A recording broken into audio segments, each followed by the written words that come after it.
अस्सलाम वालेकुम। कल मैं हमाम ते बैठा सी तो उत्थे एक मंगण वाला आ गया।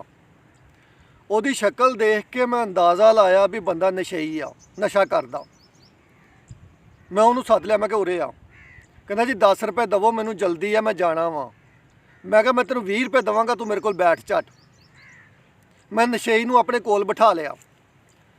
मैं कहा यार कित्थे रहना तू? उन्हें दसिया भी नाल एक पिंड आ, उत्थे मैं रहना। मैं कहा तेरी कौम की आ? कहना जी मेरी कौम डोगर आ। मैं कहा यार डोगर तो बड़े सुलझे हुए बंदे हुंदे आ, बड़े राठ लोग हुंदे आ, तू किहड़े काम ते लगा वा? कहंदा जी असल दे विच ना मैनू परेशानियां बहुत सी। मैं जदों होश संभाली तो मेरा माँ प्यो फोत हो गया, तो फिर मैं अपने छोटे भैन भाइयों नू पालिया, तो इस गल्लों जिहड़ा ना मैं इदां दा हो गया। मैं कहा यार आ तो कोई गल ना होई। मैं कहा अच्छा तू फिर नशा करदा वा? कहंदा हाँ मैं नशा करदा। मैं कहा किहड़ी चीज़ दा? कहंदा जी आपां तो नवाबां वाला नशा करीदा, फीम दा नशा करदा। कहंदा मैं तो मैं कहा शराब शरूब? कहंदा शराब नहीं मैं पींदा। जिहड़ा कहंदा फीम हुंदी है ना, ये नवाबां दा नशा वा, ते जिहड़ी शराब आ घटिया लोगों का नशा वा। कहंदा जी जिहड़े शराब पींदे आ उन्हां लोकां नूं तां अपनी होश ही नहीं हुंदी।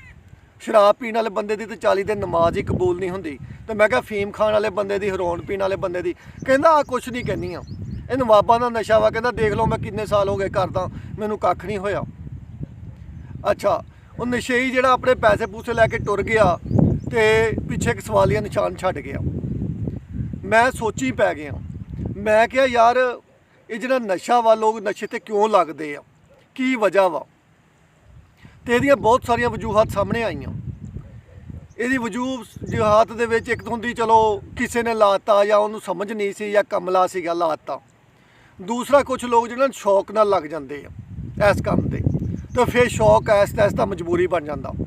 पहले दूसरे की चुक में आते आ, कोई यार दोस्त ने कहता यार कुछ नहीं होंदा, कोई नहीं ओ लाला एक सिगरेट का कुछ नहीं होंदा। इस काम तो काम शुरू होंदा तो फिर वधदा ही जाता। तो गल आ जी कोई भी नशा वा ना जिहड़ा, ਉਹਦੀ इब्तदा सिगरेट तो होंदी आ। तो जिहड़ा बंदा सिगरेट नहीं ना पींदा वो कोई नशा नहीं कर सकता। सिगरेट भी एक नशा। कई लोग कहते जी सिगरेट नशा ही कोई नहीं हैगा। भाई जिहड़ा तुसीं सिगरेट पीने आ, बीड़ा रखते आ, नशा वा। अगर नशा ना होंदा तो तुसीं क्यों रखदे? हर नशे की इब्तदा सिगरेट तो होंदी आ। जिहड़ा बंदा सिगरेट पींदा वा फिर अगे वधदा चरस ते, फीम तो, हेरोइन ते, शीशे ते, फिर पता नहीं की गंद खराबा खांदा। तो लिहाजा इब्तदा सिगरेट तो होंदी आ। सिगरेट ही ना पीओ। जिहड़ा बंदा सिगरेट पींदा उहदे नेड़े ही ना बैठो। पहले आ होंदा कि बच्चे शौकीया तौर पर बजुर्गों को बह के हुक्का पी लेंदे आ, हुक्के तो कम वधदा सिगरेट पीण शुरू कर देंदे आ। सिगरेट तो फिर अगे कम टुर पैंदा, फिर चरस ते, फीम ते, दूसरे नशियां ते लग जांदे आ। भाई सिगरेट ही ना पीओ। सिगरेट पीण वाले बंदे दे नेड़े ही ना बैठो। अगर तुसीं सिगरेट पीओगे तो जिद्दां दी सोबत हुंदी आ उदां दा असर हुंदा ते काम उत्थों टुर पैंदा। मैं कई घर बर्बाद होंदे देखे। जिहड़ा घर दा एक बच्चा जिहड़ा ना नशे ते लग जाए वो घर ही उजड़ जाता। तो लोगों ने अजकल दुश्मनी निभानी होवे ना, किसी नाल दुश्मनी करनी होवे, उन्हां दे घर दे किसी बंदे नूं नशे ते ला दिंदे आ। कतल नहीं करते, मारते नहीं, खून नहीं करते। वो कहते इन्हां दे घर दे किसी बंदे नूं नशे ते ला दो, चरस ते, फीम ते, हेरोइन ते ला दो, तो दुश्मनी पूरी हो गई।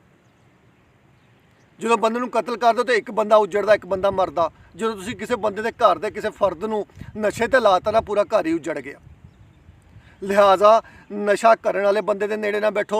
नशा कर जेड़े खरीदते आ उन्होंने मुखालफत करो, जेड़े वेचते आ उन्होंने मुखालफत करो। सिगरेटां दा बाईकाट करो। सब तो पहले सिगरेट ना पीओ, क्योंकि हर फसाद की जिहड़ी जड़ आ ना, बुनियाद आ, वो सिगरेट आ। इत्थों काम वधदा। तो कोई भी नशा चंगा नहीं हैगा, चाहे सिगरेट दा वा, बीड़े दा वा, शराब दा वा, चरस दा वा, हेरोइन दा वा। ये सब बकवास है कि फलाना नशा ठीक आ तो फलाना खराब आ। जे फलाने का नुकसान हैगा तो फलाने का है नहीं। सारे का ही नुकसान आ, फायदा किसी का भी है नहीं। अच्छा मैनू गल याद आ गई ना, एक नशेई ने दूसरे दोस्तों की नशेइयां की दावत की। एक शराबी ने दूसरे सारे शराबियों की दावत की, तो वो फिर जो दावत करनी सी तो गोश्त की जरूरत सी। उन्हें कहा अज इदा करते हैं कि अपने घर जी एक बकरी खड़ी है ना, वही खोल के ना दोस्तों को खवा दें। रात को चोरी चोरी जो शराबी सी ਜਾਂ ਨਸ਼ੇਈ ਸੀਗਾ, ਉਹ ਐਸਤਾ ਐਸਤਾ ਚੋਰੀ ਚੋਰੀ ਰਾਤ ਨੂੰ ਆਪਣੀ ਕੰਧ ਟੱਪਿਆ, ਘਰ ਦੀ ਕੰਧ ਟੱਪ ਕੇ ਆ ਕੇ ਉਹਨੇ ਆਪਣਾ ਕੁੰਡਾ ਖੋਲ੍ਹਿਆ, ਬੂਹਾ ਖੋਲ੍ਹਿਆ।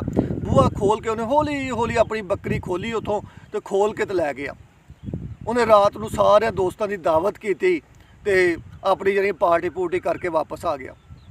ਸਵੇਰ ਨੂੰ ਜਦੋਂ ਆਇਆ ਨਾ, ਘਰ ਆ ਕੇ ਸੌਂ ਗਿਆ। ਜਦੋਂ 12-1 ਵਜੇ ਉਹਦੀ ਅੱਖ ਖੁੱਲ੍ਹੀ, ਜਦੋਂ ਜਿਹੜੀ ਹੋਸ਼ ਵਿੱਚ ਆਇਆ ਤੇ ਜਾਗਿਆ, ਉਹਦੀ ਬੇਗਮ ਨੇ ਕਿਹਾ, ਉਹਨੇ ਕਿਹਾ ਜੀ ਪਤਾ ਨਹੀਂ ਕੀ ਗੱਲ ਆ, ਰਾਤ ਦਾ ਜਿਹੜਾ ਨਾ ਆਪਣਾ ਕੁੱਤਾ ਨਜ਼ਰ ਨਹੀਂ ਆ ਰਿਹਾ। ਤੇ ਜਦੋਂ ਉਹਦੀ ਨਜ਼ਰ ਪਈ ਨਾ ਸ਼ਰਾਬੀ ਦੀ ਘਰ, ਤੇ ਵਿਹੜੇ 'ਚ ਬੱਕਰੀ ਖੜੀ ਸੀਗੀ ਤੇ ਕੁੱਤਾ ਹੈ ਨਹੀਂ ਸੀ।